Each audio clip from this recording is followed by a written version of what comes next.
So we were discussing resistivity, and we saw that this resistivity came from this when we said R is equals to rho L over A, and we said that R is equals to rho when L is equals to 1 meter and A, area of cross section, that is equals to 1 meter square. So this resistivity or rho is very specific to material with fixed dimensions. So that's why I'll say, or this resistivity is also called specific resistance. That is resistance in a specific scenario. What is that specific scenario? When L is 1 meter and A is 1 meter square. What does that mean? Suppose if I take an aluminium wire whose length is 100 meters and whose width, sorry, or whose area of cross section is say 200 meters square, or just 0.5 meters square. There is another sample whose length is 50 meters and whose area is 0.9 meters square. So what will be the impact on resistivity? So the answer is that resistivity will be same. Why? Because this dimension doesn't matter there. Specific resistance is resistance of whatever be the length. We are not interested in that. We are interested only if it is 1 meter or 1 meter section of that length, and area is again specific to 1 meter square. So resistivity will be same. Resistance may change. So that's about resistivity, and as we have seen here, resistivity itself is also called specific resistance. Resistivity is also called specific resistance. Let's discuss its unit now.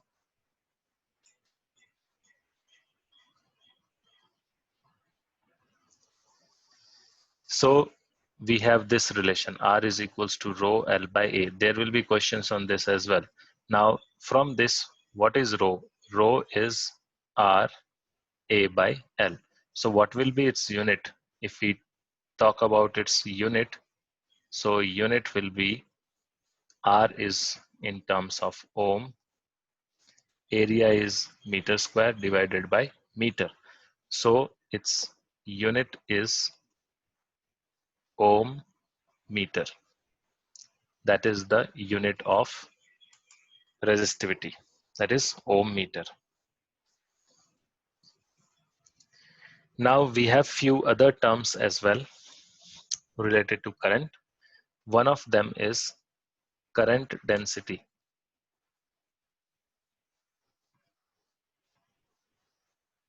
We will actually have derivation of all these things later.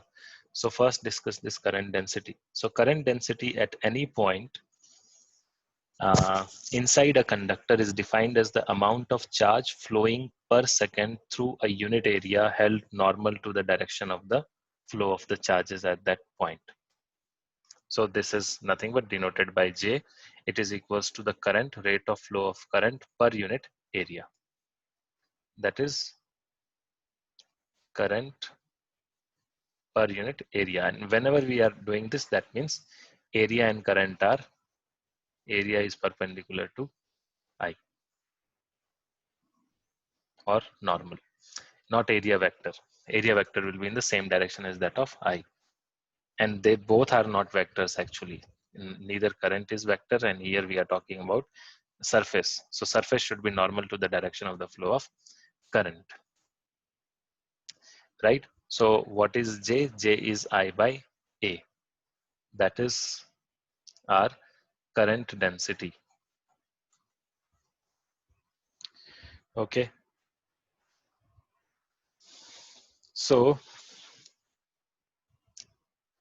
suppose the situation is like this, that the current is this flowing in some direction, and the area of cross section is not perpendicular. Area of cross section is, say, at some angle. This is the area of cross section, and the current's direction at this point is, suppose, this,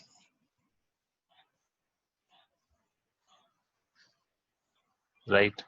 So the area is what? Perpendicular to the plane. So this is our area vector. But when we say current in the direction, or current normal to the surface, that means to the surface current should be perpendicular to the surface. That means should be in the direction of A. Or we can say that instead of taking current into the direction of A, we can also take area vector component along the direction of current. So this is that area vectors component along the direction of current. Whatever we see here, that is actually our current. And this A, which we are seeing here, that is a component of current. Let's denote it by AX or AN or whatever we want. So this AN, right, the component is actually equals to A cos theta, where theta is angle between the current and the area vector, right? So now what is J here? J is current divided by the area in that direction. So that is equals to I divided by A cos theta. So this we have to use when they both are not, or when current is not flowing perpendicular or normal to the direction of uh, area vector or area or the cross section. Now from this we can derive what is I. So I is J A cos theta, and again this is something which is product of two things, and after that there is cos theta. It is similar to a vector, the dot product of two vectors. So that's why we say that I, which is a scalar quantity, that is equals to dot product of two vectors, that is J and A. And dot product means the final quantity will be a scalar. So equation again shows that electric current being scalar product of two vectors is a scalar. So electric current is always scalar.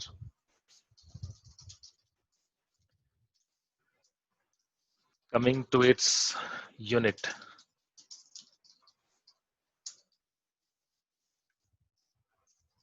So unit for this will be here itself. It is I divided by A.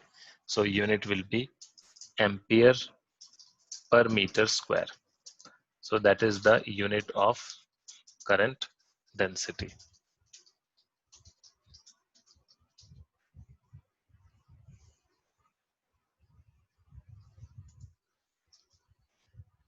Okay.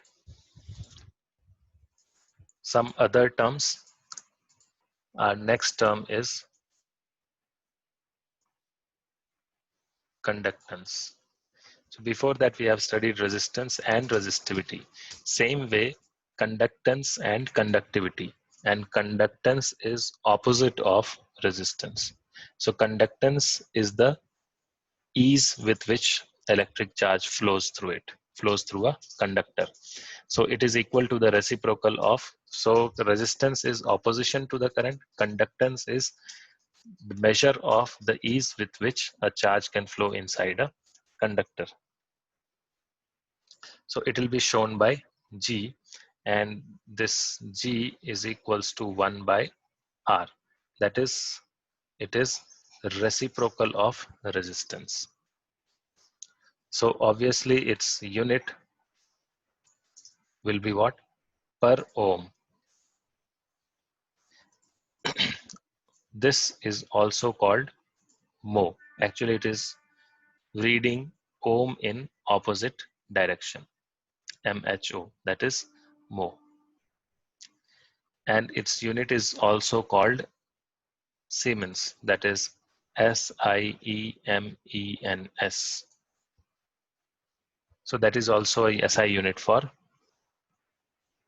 conductance. Next term is conductivity, and as the name itself suggests, or you must have got it, that it is opposite, or it is opposite of resistivity. So the reciprocal of resistivity of a material is called its conductivity, and this will be denoted by sigma. So sigma is equals to 1 by rho, where rho is resistivity. So what about its unit?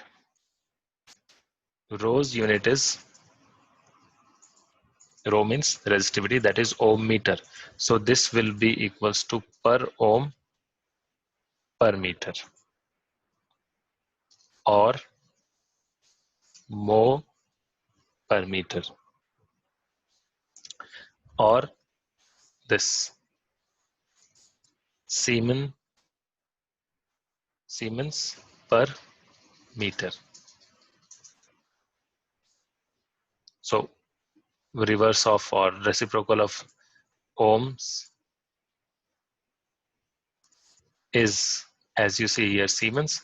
So Siemens from there, and per meter. So these are the different units of resistivity and, sorry, conductivity and conductance. So these are the two new terms, that is conductivity and conductance.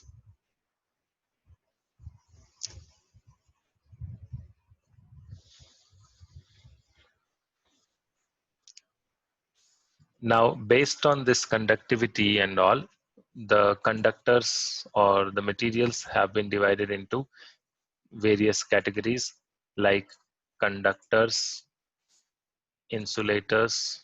Insulators means those which won't conduct, and semiconductors. So we'll study this later, and you must have studied already somewhere that conductor which conducts electricity very well, insulators which does not conduct electricity at all, and semiconductors are those material which which normally don't conduct electricity, but when the temperature is increased, or when the charge carriers are increased by increasing their uh, charge carriers, or the concentration of charge carriers, we increase its conductivity, or we make it conduct electricity. That is called semiconductors. So first two you already know. Semiconductors we'll study in one of the chapters later. Next, let us discuss the color code for carbon resistors.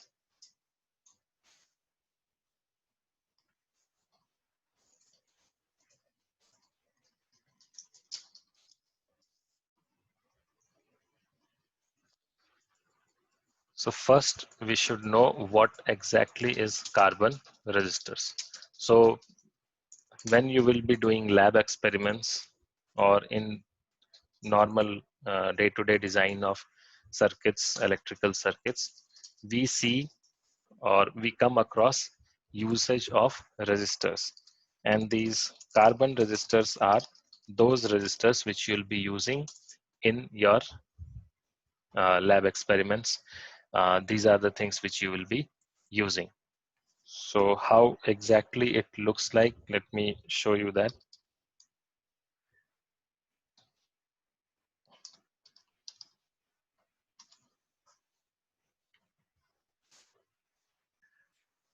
You will see some circuit elements like this, which will be used in your circuits in your lab. And so such things you might have observed earlier as well.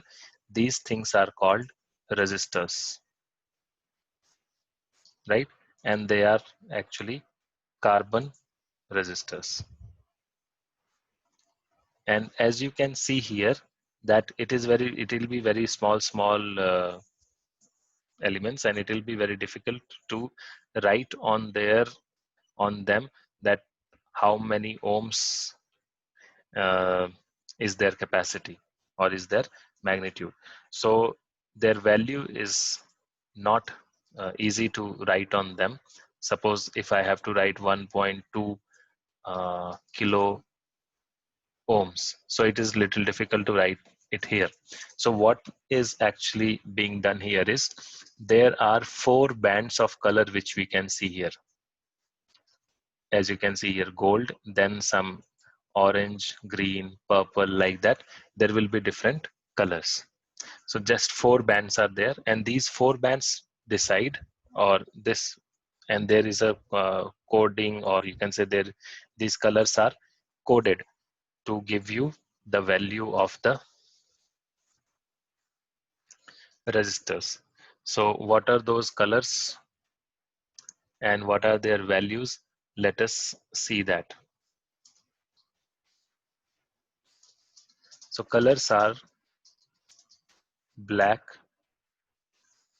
brown, red,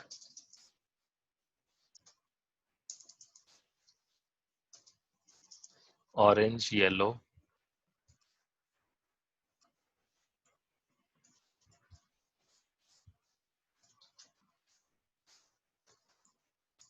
green, blue,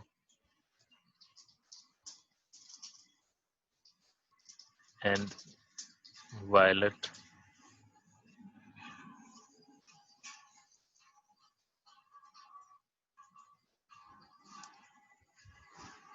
Violet, then gray and white. So if you see this, it is actually moving from black to white. We are moving from black to white, and the colors are getting lighter. So black, brown, red, orange, yellow, again red, orange, yellow. So from red to orange, light, from orange to yellow, lighter.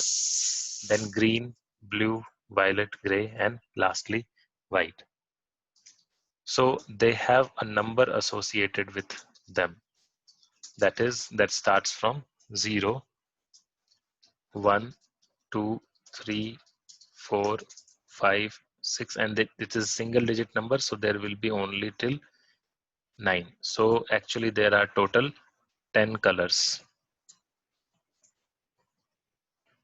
each of them representing a number. Okay, and the same, so this is what we have to know. And then there is a third color which represents the fourth band. Fourth band. So these two things which you see here, these are only for 1, 2, and 3 bands. That is these 3 which are here, right? So you can see they are colorful. Otherwise, the fourth band has only one color in this case. Sorry, 2 colors. That is either it will be gold or it will be silver, 2 colors, or there won't be any color. So this actually represents tolerance. Tolerance is nothing but error. So tolerance percent, that means it may have 5% error in the calculation, or this silver means it has 10%. 10% means it's not mandatory 10%. It may have 10% of error. And no color means there may be an error of 20%. So we use this, what we have written here to find the value of a resistor. And how we do that? For that, suppose we have this,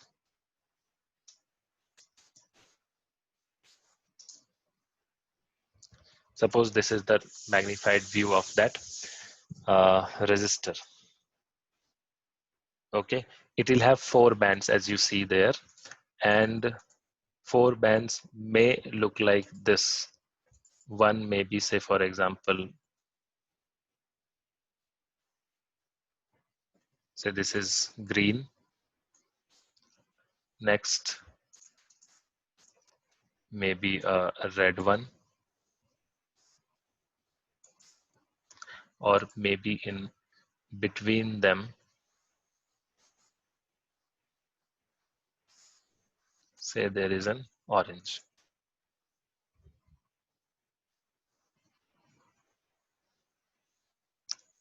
right? And lastly, the last one may be the fourth strip that is generally kept away from these three, as here also you can see. So let this be that last. So in our case, this is gold.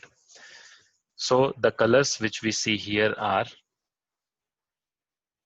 green,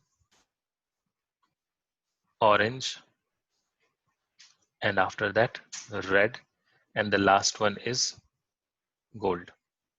And if we have to say, if we have to find the value of this, what we just write it one by one. So for example, the first one is green, and for green the number is 5. For green the number is 5. So that means this is for green. What else we have? We have orange and yellow. Yellow is 4, not yellow. Yellow is not there. Green, orange, and red. So green means how much? 5. Red means 2, and orange means 3, and gold means 5%. So what does it mean? We have to write this in this order. The first 2 colors will be written as it is. The color of the 4 bands are this, and the first 2 will be used just like that to form a 2-digit number. So the first is the first significant figure, second is the second significant figure, third is the decimal multiplier, and the fourth is our tolerance. So first and second we have to write as it is. So what we are going to write here, it will be 53, because 5 is the first, 3 is the second, and then into 10 to the power, that is your multiplier, the third one, that is red, and red represents 2. So 10 to the power 2, these many ohms. And in this we may have a 5% of error. So it can be 5% above that or 5% below this. So this is how the color coding works. And it is unique mapping. From color coding you can find value, and for a value you can have color coding. Right? So for example, now if I have, say, colors are yellow, violet, brown, and gold. Yellow, violet, brown, and gold, if that is the color scheme. So for yellow, we know we have again 4. For violet, it is 7. For brown, it was the second number actually, so that is 1. And for gold, we know this is 5%. So here you can see the brown is 1. Brown is 1. So that's what we have written here. So what is this? This total value is 47 into 10 to the power 1 ohms plus minus 5%.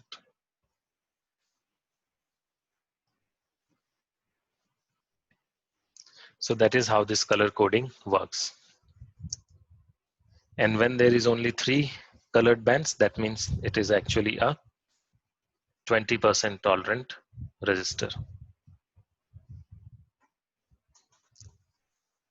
right? So that is one way of the color coding. There are other ways as well, and that we'll see later. What are the other ways?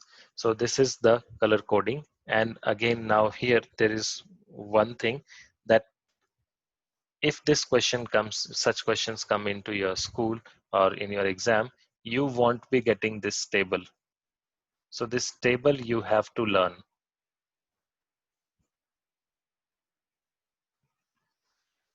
right? And this is easy to learn. We have, how to remember this? I just write it here. If you see the first 3 till here, till yellow, right? We read it as B, B for black, then again B for brown, then R, O, Y. So this is actually B Roy, right?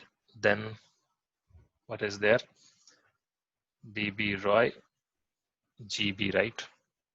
So this, it is up to you. You can, whatever, you can come up with your own scheme of remembering this. So B Roy of Great Britain. What is next? VG and W. So of Great Britain had very good wife. So this you can use to remember this color coding, the order of the colors. And as I said initially, that colors are getting lighter when you come from up to down. So first one is blacks, last one is white. That you have to remember. So even if this is not there, I should be able to recall what these colors are. So it is B, E, Roy, Great Britain, very good wife. So I should know that this is black, this is white. Okay. Then you see there are 2 B's here. So one of them is brown, another is blue. So the one with black is brown because that is, from black you are decreasing the, you can say from black you are getting it lighter to brown. So this will be blue, right? R is only one, so that is actually red. O is only one, that is orange. Y is only one, that is yellow. Then you have 2 G's, one here and one before white. So the one before white is actually gray. So the one which is left here is green. What is left now? Only V. That V is actually for violet. This is how you can remember this, or you should practice this. Practice as much questions as possible and try to write it twice or thrice. You will remember these colors as well. And the numbers are, or the digits will vary from, or will range from 0 to 9.